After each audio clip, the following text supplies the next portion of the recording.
Assalamualaikum warahmatullahi wabarakatuh. Selamat siang. Perkenalkan, saya Melisa Sinaulan dari kelas 11-3 ingin mempresentasikan materi tentang hidrokarbon. Nah, untuk itu kita ke pengertiannya dulu. Menurut saya, hidrokarbon adalah bagian dari senyawa karbon yang tersusun atas atom hidrogen dan atom karbon. Nah, untuk itu, berdasarkan rantai karbonnya, hidrokarbon dibagi menjadi dua, yaitu hidrokarbon rantai C terbuka, yaitu alifatis, dan kedua, hidrokarbon rantai C tertutup atau siklis. Kita lanjut. Hidrokarbon rantai C terbuka ini dibagi menjadi 3 golongan. Yang pertama itu ada alkana, yang kedua itu ada alkena, yang ketiga itu adalah alkuna. Nah, untuk itu sendiri kita bisa melihat penjelasan dari masing-masing golongan yang sudah saya ringkas. Selanjutnya ada contoh senyawa dari alkana, alkena, dan alkuna.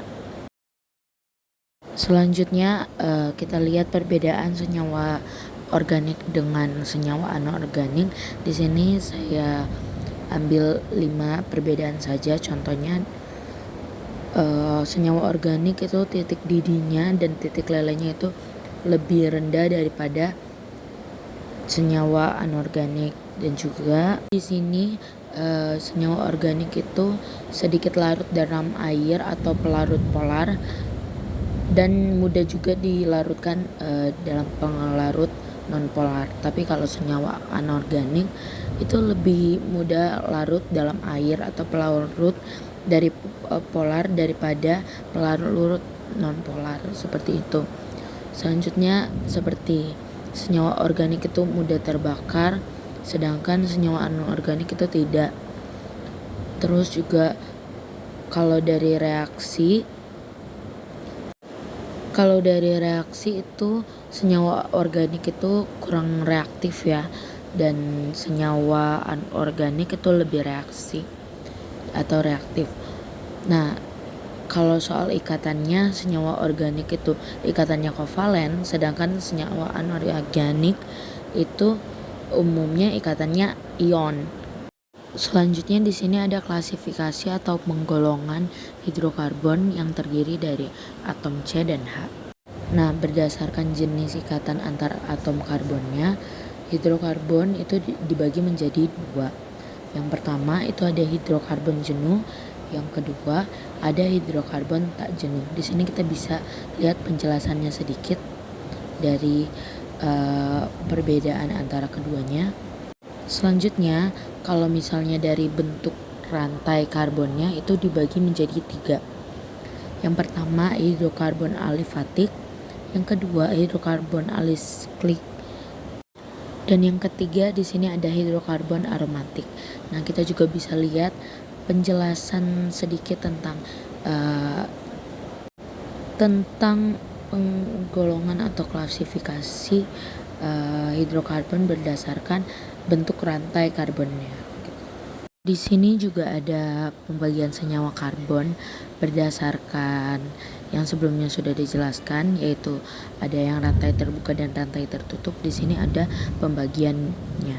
Jadi di sini aku mau kembali lagi ke materi yang sebelumnya, yaitu alkena, alkana, dan alkuna. Di sini ada sumber dan kegunaannya yang sudah aku ringkas.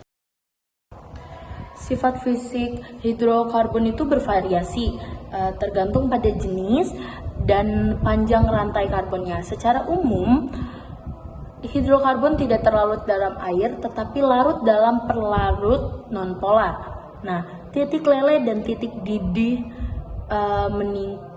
dari hidrokarbon ini meningkat seiring dengan bertambahnya jumlah atom karbon dalam rantai. Nah, selanjutnya kita akan menjelaskan tentang reaksi kimia yang umum yang sering terjadi pada hidrokarbon, yaitu pertama pembakaran. Reaksi dengan oksigen menghasilkan karbon dioksida dari air, melepaskan energi dalam bentuk panas. Yang kedua ada substitusi. penggantian atom hidrogen dengan atom atau gugus atom lain, umum pada alkena dan senyawa aromatik.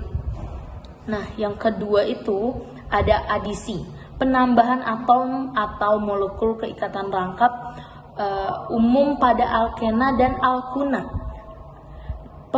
Pemahaman tentang hidrokarbon sangat penting dalam kimia organik dan industri karena mereka sebagai bahan dasar utama untuk berbagai produk seperti plastik, pelarut, dan bahan bakar.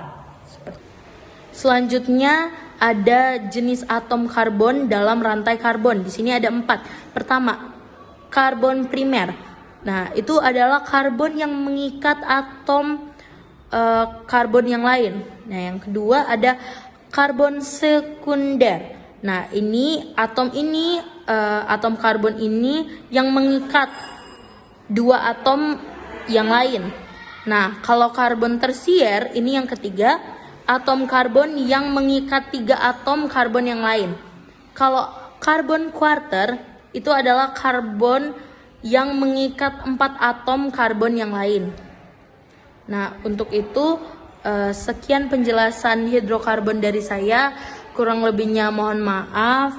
Wassalamualaikum warahmatullahi wabarakatuh.